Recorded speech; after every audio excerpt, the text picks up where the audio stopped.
ஏ சரோஜினி, என்னாச்சு? உன் புருஷனை யாரும் அடிக்க வந்ததாங்க சொல்லியாவே? ஆமாக்கா, யாரோ 4 பேர் அவர் தோட்டத்துல இருந்து வரும்போது அடிக்க வந்துட்டாவலாம். அப்புறம் அவர் தான் வந்து காப்பாத்திருக்காரு. அவரா? யாரு? சுப்பிரமணி தான். ஓஹோ, காப்பாத்திருக்கு வந்தானே. காப்பாத்திருக்கு அவன் தான் ஆள் வச்சு அடிக்க வந்திருப்பான். அப்படிலாம் இருக்காதுக்கா, அவர் தான் காப்பாத்திருக்காரு. அவர் ரொம்ப நல்லவர்க்கா. உன் புருஷன் அடிக்க வந்திருக்காங்க, அது உனக்கு கவலை இல்ல. அவர் ரொம்ப நல்லவர்னு அவருக்கு சர்டிபிகேட் கொடு. இல்லக்கா, நானே மாமாவுக்கு இப்படி ஆயிப்போச்சுன்னு தான் கவலைப்பட்டு இருக்கேன். யார் வீல அடிக்க வந்ததா? உன் புருஷன் அவனால பார்த்தாராமா இல்லையாமா? பார்த்துருக்காவுக்கான யாருன்னு சரியா தெரியலையா. சுப்பிரமணிக்கு தான் ஒருத்தர அடையாளம் தெரியுமா. அதான் போலீஸ் ஸ்டேஷன்ல போய் கம்ப்ளைண்ட் கொடுக்கலான்னு போயிருக்காவ. அது எப்படி ஒருத்தனை மட்டும் அவனுக்கு அடையாளம் தெரியும்? அப்போ அவனோட ஆள் தான். இல்லக்கா, நீ எதுக்கு அவரை சந்தேகப்படியா? அவர் தான் மாமாவை காப்பாத்திருக்காரு. அவர் ஆள் வச்சிருந்தாச்சுன்னு எதுக்கு காப்பாத்தணும்? எனக்கு என்னமோ இது சரியில்லை. அவன் தான் அவரை அடிக்க ஆள் விட்டுப்பானோன்னு தோணுது. நான் அவனை பார்த்து கேட்டுட்டோம். எக்கா, எதுக்கு இப்படி பேசியா? ஆமா, இது என்னமோ சந்தேகம் பண்ற மாதிரி தான் இருக்கு. உன் புருஷனுக்கு யார் எதிரி இருக்கா? ஒரு மனுஷன்ட்ட கூட உருப்படியா பேச மாட்டாரு.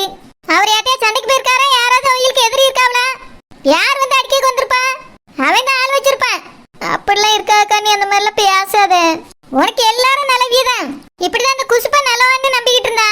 என்னை ஊத்துனது கண்ணால பார்த்ததுக்கு பிறகு அவள் லட்சணம் என்னன்னு தெரிஞ்சிருக்கு. இப்படிதான் அந்த சுப்பிரமணியை நம்பிக்கிட்டு இருக்கா. பிறகுதான் தெரியும் அவள் லட்சணம் என்னன்னு. எதுக்குக்கா அவர் அப்படி பண்ண போறாரு? அதான் எனக்கும் தெரியல. அவனுக்கு எதுக்கு இப்படி பேதி இருக்கு? நீ அப்படிலாம் இருக்காதுக்கா. யாரோ அடிக்க வந்திருக்காவ. யாரோ வருவாவ, நல்லா வருவாவ. இங்க பார், உன் புருஷனை நீ தான் நல்லா பாத்துக்கிடணும். நடக்குது எதுவும் சரியில்லை. அவருக்கு வெளியே எதிரி இருக்காவ, உனக்கு வீட்டுக்குள்ள எதிரி இருக்காவ. 2 பேரும் என்னதான் ரொம்ப உஷாரா இருக்கணும். என்ன சொல்லிய புரியுதா? புரியுதுக்கா. யார் இந்த மாதிரி வேலை பார்த்திருப்பான்னு தெரியலையே. ஆமா, உன் புருஷன் வந்துட்டாரா இல்லையா? வந்துட்டு கம்ப்ளைண்ட் கொடுக்க போயிருக்காவக்கா. வாட்ட நானே விசாரிக்கேன். மைனி, என்ன விசாரிக்கணும்? உங்களை தான் விசாரிக்கணும்னு சொன்னேன். ஆமா, என்ன நடந்துச்சு? உங்களை யார் அடிக்க வந்தது? யாருன்னே தெரியல மைனி. 4 பேர் வந்து அடிக்க சூழ்ந்துட்டான். அந்த நேரம் பார்த்து கரெக்டா சுப்பிரமணி வந்தான். அதனால தான் நான் தப்பிச்சேன். அவன் மட்டும் வரலன்னா இனி அடிச்சு போட்டு போயிருப்பான். 4 பேர் வந்திருக்காங்க. யாரா இருக்கும்? தெரியல நீ. 4 பேரை நான் இது வரைக்கும் பார்த்ததே இல்ல. அடிக்கும் போது தான் பார்த்தேன். சுப்பிரமணி தான் அவனவள அடிச்சு போட்டு என்னைய காப்பாத்தினான். அந்த அளவுக்கு அடிக்க உங்களுக்கு எதிரி இருக்காவளாக்கா? இல்ல மைனி, அந்த மாதிரி எதிரி யாரும் இல்ல. யார் அடிச்சிருப்பா? அதான் தெரியல மைனி. சாயங்காலம் கல்யாணத்துக்கு கிளம்பணுமேன்னு தான் நான் கொஞ்சம் சீக்கிரமா வந்தேன். சின்னனே வரும்போதே என்னைய கூப்பிட்டாவ. நான் தான் பிறகு வரேனே, நீங்க போவாங்கன்னு பார்த்தா நான் வரும்போது பார்த்து 4 பேர் வந்து நிக்காம அடிக்கிறதுக்கு. என்னைய அடிக்கிறதுக்காகவே காத்திருந்த மாதிரி இருந்துச்சு மைனி. அப்ப சேத்தான் எவனோ ஒருத்தன் உங்களை அடிக்க ஆள் வச்சிருக்கான். உங்களை சுத்தி என்னமா நடக்குது குழந்தை? நீங்க தான் கொஞ்சம் உஷாரா இருக்கணும். மைனி, எனக்கு எதிரி யார் இருக்க போறா? எதிரி எல்லாம் கண்ணுக்கு தெரிய மாட்டாவ, தெரியாம தான் வருவாவ. நம்ம தான் கொஞ்சம் உஷாரா இருக்கணும். உங்களுக்கு யாரோ எதிரி இருக்காவ குழந்தை. நீங்க தான் கொஞ்சம் கவனமா நடமாடணும். போகும்போது வரும்போது யாரையா கூட கூட்டிட்டு வாங்க. நான் இன்னும் பச்சை பிள்ளைய மைனி ஆளை கூட்டிக்கிட்டே தெரியுதுக்கு. எப்பவும் போற வர வழிதானே. இத்தனை வருஷமா போறேன் வாரேன். இந்த மாதிரி எதுவும் நடந்தது இல்ல. அதான் சொல்லிங்க குழந்தை, இப்ப நடக்குது இல்ல. இனிமையாவது கொஞ்சம் உஷாரா இருங்க. தனி எங்கேயும் போகாதங்க. உங்க பொண்டாட்டியாவது கூட கூட்டிட்டு போங்க. இவ வந்தா மட்டும் எல்லாரையும் அடிச்சு போட்டு என்னை காப்பாத்திடுவாளா? அவளே ஒரு சத்தம் போட்டா அலறிட்டு உண்டு கிடப்பா. அதுவும் சரிதான். இருந்தாலும் நீங்க தனியா போகாதங்க. அதுதான் சொல்லிட்டு இருக்கேன். சரி மைனி, அம்மையா தான் சொன்னாவ. கொஞ்ச நாளைக்கு கொஞ்சம் கவனமா தான் இருக்கணும். சரி குழந்தை, அப்ப பாத்துக்கிடுங்க. நான் பிறகு வாரேன். சரோஜினி, பிறகு வாரேன். சரிக்கா. சரோஜினி, அதுக்குள்ள உங்க அக்காட்ட சொல்லிட்டியாக்கோ? நான் சொல்லல மாமா. நெட்ட மாதிரியா கதை கேட்டுட்டு போய் சொல்லியிருக்காவ. நீ ஒரு மாதிரி உட்கார்ந்துருக்கா? உங்களை 4 பேர் சேர்ந்து அடிக்க வந்திருக்காவல. எனக்கு அதை நினைக்கும் போதே கஷ்டமா இருக்கு மாமா. அதான் எனக்கு எதுவும் ஆவலல்ல சரோஜினி. எதுக்கு அதே நினைச்சு கவலைப்படியா? அவனும் அடிச்சு போட்டு போயிருந்தவங்களை யாரு காப்பாத்திருப்பா? அதான் அடிக்கல, சுப்பிரமணி வந்து காப்பாத்திட்டான்ல. நான் உன் கண்ணு முன்னால நல்லா தானே இருக்கேன். அதெல்லாம் நினைச்சுட்டு கவலைப்பட்டு இருக்காது. அதை விடு. மண்டபத்துக்கு கிளம்பணும்ல. ஆமா மாமா, கல்யாணத்துக்கு கிளம்பணும். சரி சரோஜினி, மண்டபத்துக்கு கொண்டு போற பொருள் எல்லாம் எடுத்து பேக் பண்ணு. வண்டி இன்னும் கொஞ்ச நேரத்துல வந்துடும் அண்ணன் சொன்னாவ. சரி மாமா, எடுத்து வைக்கேன். ஹலோ சம்மந்தி. சொல்லுங்க சம்மந்தி, சொல்லுங்க. என்ன சம்மந்தி, எல்லாரும் ரெடி ஆயிட்டீங்களா? எப்போ மண்டபத்துக்கு போவிய? பார்த்துட்டே இருக்கேன் சம்மந்தி. சாயங்காலம் ஒரு 5 மணிக்கெல்லாம் அங்க இருப்போம். அப்படியா? மண்டபத்துக்கு போன உடனே ஒரு போன் அடிச்சிருங்க சம்மந்தி. அப்பதான் நாங்க கிளம்பி வர்றதுக்கு சரியா இருக்கும். சரி சம்மந்தி, போன் தானே அடிச்சிரியே. அப்புறம் சம்மந்தி, அந்த பையன் கல்யாணத்துக்கு வரலல்ல, வீட்ல தானே இருக்க போறான். ஆமா சம்மந்தி, அவன் வரமாட்டான். சரி சம்மந்தி, அப்போ கல்யாணம் நல்லபடியா நடக்கும். அவன் மட்டும் வந்தான்னு வச்சுக்கோங்களேன், இந்த கல்யாணம் நடக்காது நான் சொல்லிட்டேன். ஏற்கனவே உங்ககிட்ட சொல்லியிருக்கேன், இப்பயே தெளிவா சொல்லிடுறேன். கல்யாணத்தை அன்னைக்கு கல்யாணத்தை நிறுத்த மாட்டாவன்னு நினைச்சுக்கிடாதங்க. அவன் கல்யாணத்துக்கு கண்டிப்பா வரக்கூடாது. வரமாட்டான் சம்மந்தி, வரவே மாட்டான். பிறகு இன்னொரு முக்கியமான விஷயம், கல்யாணத்து அன்னைக்கு ஒரு கார் வாங்கி தரேன்னு சொன்னீல்ல, அது வாங்கிட்டீங்களா? மண்டபத்துல கார் நிக்குமா? மண்டபத்துலயா? ஆமா சம்மந்தி, எங்க சொந்தக்காரவியெல்லாம் வருவாவல்ல, அவிய சீர் வரிசையெல்லாம் வந்து பாப்பாவ. அதனால முதல்ல மண்டபத்துக்கு கொண்டு வந்துருங்க. மண்டபத்துல வச்சு எல்லாரும் பார்த்த பிறகுதான் நாங்க வீட்டுக்கு எடுத்துட்டு வருவோம். ஏன்னா முக்காவாசி சொந்தக்காரவிய வீட்டுக்கு வர மாட்டாவ பத்தியலா, மண்டபத்துக்கு தான் வருவாவ. சாப்பிட்டுட்டு இருந்தாலும் கிளம்பிடுவாவ. அதனால சீர் வந்து மண்டபத்துல இறக்க சொல்லுங்க. எல்லாரும் அங்கதான் வந்து பாப்பாவ. சம்மந்தி, மண்டபத்துல எல்லாம் இறக்க வேண்டாம். எதுக்கு ஏத்தி ஏத்தி இறக்கிட்டு கிடக்கணும்? பேசாம நேரம் உங்க வீட்ல வந்து இறக்கிடலான்னு அக்கா சொல்லிக்கிட்டு இருந்தாவ. இல்ல சம்மந்தி, மண்டபத்துக்கு கண்டிப்பா வரணும். சீர் வருஷ பொருள் எல்லாம் காரையும் கொண்டு வந்து விடுங்க. அப்பதானே எங்களுக்கு கௌரவமா இருக்கும். எல்லாரும் அதை பாப்பாவ. வீட்டுல கொண்டு வந்து வச்சா யார் பார்க்க போறா? ரொம்ப நெருங்கின சொந்தம் மட்டும் தான் வீட்டுக்கு வரும். அங்கதான் எல்லாரும் வருவாவ. எல்லாரும் அங்க வச்சுதான் பாப்பாவ. அதனால சீர் வரிசையா நீங்க மண்டபத்திலேயே இறக்கிருங்க. இன்னைக்கு நீங்க வரும்போதே எல்லா பொருளையும் எடுத்துட்டு வந்து அங்கே இறக்கிற சொல்லுங்க. சம்மந்தி, நாளைக்கு காலையில தான் மண்டபத்துக்கு கொண்டு வர சொல்லியிருக்கோம். அப்படியே வண்டி விட்டு இறக்காம நேரம் உங்க வீட்டுக்கு அனுப்பி வச்சிடலான்னு பாக்கோம். இல்ல இல்ல, அது சரி வராது. இன்னைக்கு சாயங்காலமே கொண்டு வந்துட சொல்லுங்க. மண்டப வாசல்ல புது கார் நிக்கணும். என் மகனுக்கும் மருமகளுக்கும் கல்யாணம் முடிஞ்ச பிறகு அந்த கார்ல தான் வீட்டுக்கு கூட்டிட்டு வரணும். நல்லா டெக்கரேஷன் பண்ணி கொண்டு வந்து நிறுத்த சொல்லுங்க. சம்மந்தி, அது வந்து நாங்க ஏற்கனவே சொல்லிட்டோமே. சொன்னா என்ன சம்மந்தி, மறுபடியும் இப்படி மாத்தி சொல்லுங்க. அதெல்லாம் கொண்டு வந்து இறக்குவாவ. நான் சொன்ன மாதிரி செஞ்சிருங்க சம்மந்தி. எல்லாரும் வந்து பாப்பாவ, அதுக்கு தான் சொல்லி. நான் போன் வைக்கிறேன் சம்மந்தி. மண்டபத்துக்கு வந்துட்டு போன் போடுங்க, வைக்கேன். சம்மந்தி, இந்த பொம்பளை என்ன இப்படி சொல்லுது? என்ன வேணாலும் செஞ்சுக்கங்க உங்க மகளுக்கு, உங்க இஷ்டம் அப்படின்னு சொல்லிச்சு. இப்ப அதை அப்படி செஞ்சிருங்க, இது இப்படி செஞ்சிருங்கன்னு சொல்லுது. பொருள் எல்லாம் மண்டபத்துல இறக்கணுமா, எல்லாரும் பார்க்கணுமா? முதலவி பேசினதெல்லாம் வேற, இப்ப பேச்சே வேற மாதிரில இருக்கு. மண்டபத்துல வந்து கார் நிக்கணுமா, அதுலதான் பொண்ணு மாப்பிள்ள வீட்டுக்கே வருமா? நாங்க தான் காரை வாங்கலையே, பேரவை எப்படி மண்டபத்துல காரை நிறுத்த முடியும்? இப்ப என்ன செய்ய? கார் இல்லன்னா இந்த பொம்பளை போனதுல இருந்து காரங்கன்னு கேட்டு உயிரை வாங்கிருமே. பொருள் கூட லட்சுமணன்ட்ட சொன்னா கொண்டு வந்து இறக்கிடுவான். காருக்கு நான் என்ன செய்வேன்? என் மொபைல்ட்ட அதுக்கு தான் நான் சொன்னேன், லோனாவது போட்டு வாங்குன்னு. ஒரு வார்த்தை கேட்க மாட்டேன்னுட்டானே. இப்ப இந்த காரால கல்யாணம் நின்றுமோ? இத கூட எப்படியாவது சமாளிச்சிடலாம். ஆனா அந்த ஆனந்த், அவனை எப்படி ஒழிச்சு வைப்பேன்?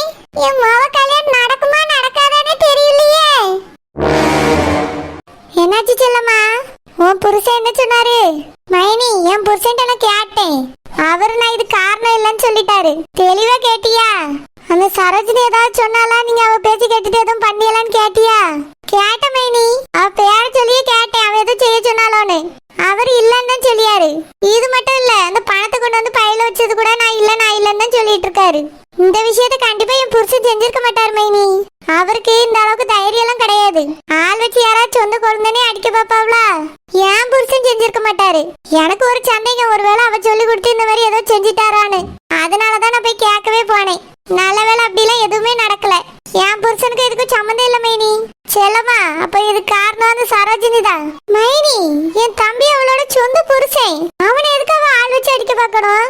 அதான் எனக்கும் தெரியல. ஆனா ஏதோ ஒரு காரணம் இருக்கு. அவளை தவிர வேற யார் செய்வா சொல்லு இந்த விஷயத்த? ஆனந்த் குழந்தை எந்த ஒரு வம்பு தும்புக்கும் போக மாட்டார், நம்மளுக்கே தெரியும். அவர் மேல ஒரு தப்பு வந்தது கிடையாது. அவர் மேல கோவத்தை வச்சுட்டு யார் அடிக்க போறா? கல்யாணத்துக்கு முன்னாடி வரைக்கும் இந்த மாதிரி அடிக்கிறதுக்கு எவனாவது வந்தானா? ஆனந்த் குழந்தைனுக்கும் வந்து சரோஜினிக்கும் கல்யாணம் முடிஞ்ச பிறகுதான் இந்த வீட்டுல இப்படி எல்லாம் நடக்குது.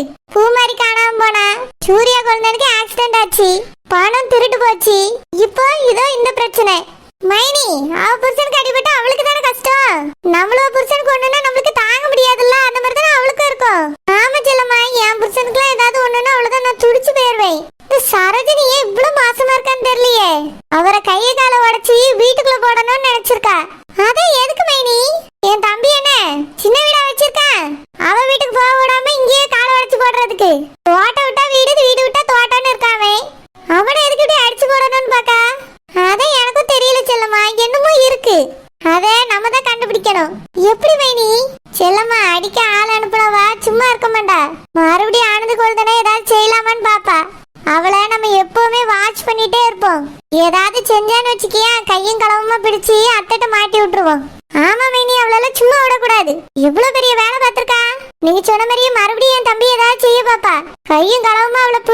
எங்க அம்மிட்ட மாட்டி விடணும். செல்லம்மா, அவளுக்கு தெரியாமலே அவளை நம்ம ஃபாலோ பண்ணிட்டே இருக்கணும். ஏன்னா கல்யாண மண்டபத்துல ஆட்கள் நிறைய வரும் பத்தியா, அந்த இடத்துல வச்சு ஏதாவது செஞ்சா எந்த பிரச்சனையும் வராதுன்னு அவன் நினைப்பா. அதனால நம்ம அவளை வாட்ச் பண்ணிட்டே தான் இருக்கணும்.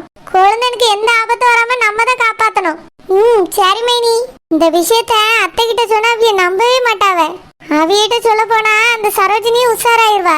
அதனால இது நம்மளுக்குள்ளே இருக்கட்டும், வேற யார்ட்டையும் சொல்லிடாத. எங்க அக்கா கிட்டயும் சொல்லாத, எல்லாரும் அவளுக்கு தான் சப்போர்ட். ஆமா மைனி, இவ்வளவு கெட்டவளா இருக்காவா, ஆனா எல்லாத்தையும் நல்ல பேர் எடுத்து வச்சிருக்க பத்தியில. ஆமா செல்லுமா, அதனால தானே யார்ட்டையும் எதுவுமே சொல்ல முடியல, அத்தை கிட்ட கூட சொல்ல முடியல. சொன்னாலும் நம்மளதான் ஏசுவாவ. இந்த தடவை சொல்ல வேண்டாம் மைனி, நம்மளே கண்டுபிடிப்போம்.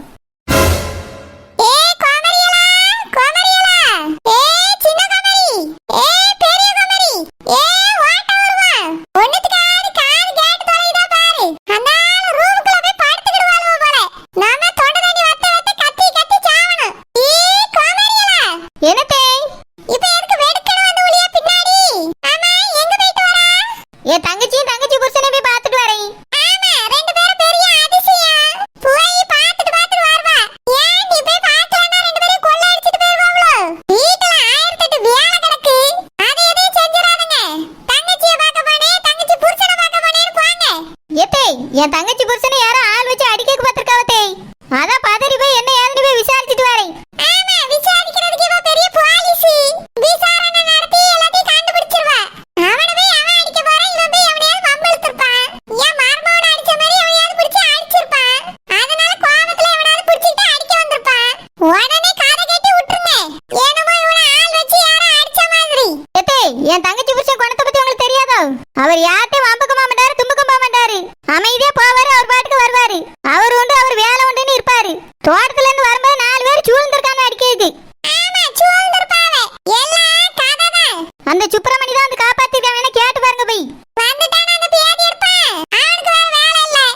எதுக்கு அவனை ஆசிரிய கொடுத்த ரூபாயே அவனுக்கு ஒழுங்கா வச்சு பாதுகாக்க துப்பு இல்ல. இதுல ஆனந்த வந்து அவன் காப்பாத்தனா போல. நல்ல கதையா தான் இருக்கு. யார்ட்டையாவது உன் தங்கச்சி புடிச்சே பம்பு இழுத்திருப்பான், அதுக்கு புடிச்சுக்கிட்டே அவனை அடிக்க வந்திருப்பானுவே. இந்த சுப்பிரமணி பையன் வந்த உடனே ஆள் வந்துட்டு ஓடி இருப்பானுவே. இதான் நடந்திருக்கும், எனக்கு தெரியாது. உடனே காதை கேட்டுங்க, அக்காவும் தங்கச்சியும் சேர்ந்துக்கிட்டு.